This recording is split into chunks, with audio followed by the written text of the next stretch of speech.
We are NGO partners. We help to register NGO and help them to grow their NGOs. Hello everyone, आज हम NGOs के challenges के बारे में बात करेंगे। इंडिया में बहुत सारे NGOs हैं जो समाज के न्याय, गरीबी हटाने और कम्युनिटी डेवलपमेंट के लिए काम करते हैं। लेकिन कुछ NGOs को ऐसी दिक्कत और चैलेंजेस का सामना करना पड़ता है जिनके बारे में उन्हें ही पता नहीं होता। इस वीडियो में हम ऐसे ही चैलेंजेस के बारे में डिस्कस करेंगे जैसे कि credibility issues, foreign funding restrictions, arbitrary arrests and detentions and selective crackdown on religious minorities. Credibility issues India में ये सबसे बड़ी चैलेंज है जो एनजीओस को सामना करना पड़ता है। इससे एनजीओस को डोनर्स तक पहुंचने और फंडिंग पाने में डिफ़िकल्टी होती है। ऐसे बहुत सारे रीजंस हैं जिसकी वजह से एनजीओस को क्रेडिबिलिटी इश्यूज आती है, जैसे कि कुछ एनजीओ अच्छे से नहीं चला पाते या कुछ एनजीओस ट्रांसपेरेंट नहीं होते अपने फाइनेंसेस को लेकर। बाकी एनजीओस या तो करप्शन करते हैं नहीं तो इलीगल एक्टिविटीज़ में इन्वॉल्व रहते हैं।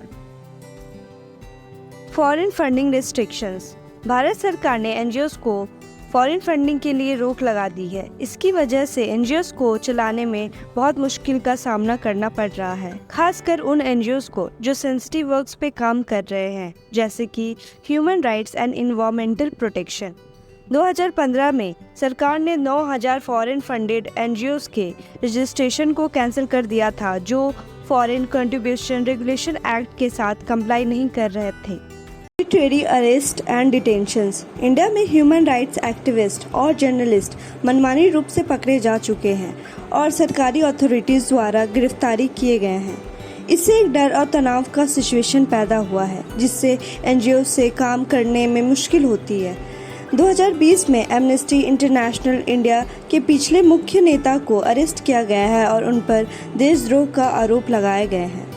2021 में इनकम टैक्स डिपार्टमेंट ने कई एनजीओस के दफ्तर पर रेड की, ऑक्सफोम और सेंटर फॉर पॉलिसी रिसर्च पे भी, जिन्होंने फॉरेन कंट्रीब्यूशन रेगुलेशन एक्ट के उल्लंघन के लिए उन पर आरोप लगाए थे।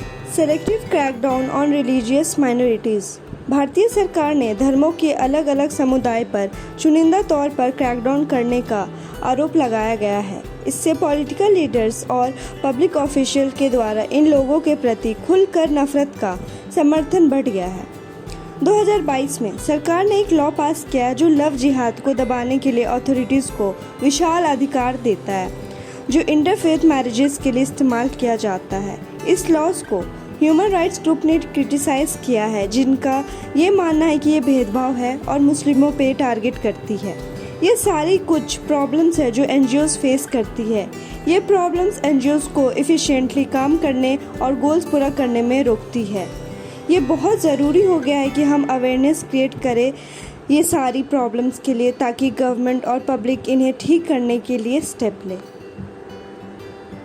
अगर आप इंडिया में एनजीओस को सपोर्ट करने के लिए इंटरेस्टेड है तो ऐसी बहुत सारी चीज़ें जो आप कर सकते हैं। आप मनी डोनेट कर सकते हैं, आप टाइम वॉलंटियर कर सकते हैं या उनके सामने आने वाली प्रॉब्लम्स के बारे में अवेयरनेस फैला सकते हैं। आप अपने इलेक्टेड रिप्रेजेंटेटिव से संपर्क भी कर सकते हैं और उनसे कह सकते हैं कि वे एनजीओस के लिए लाभदायक पॉलिसीज़ का सपोर्ट करें।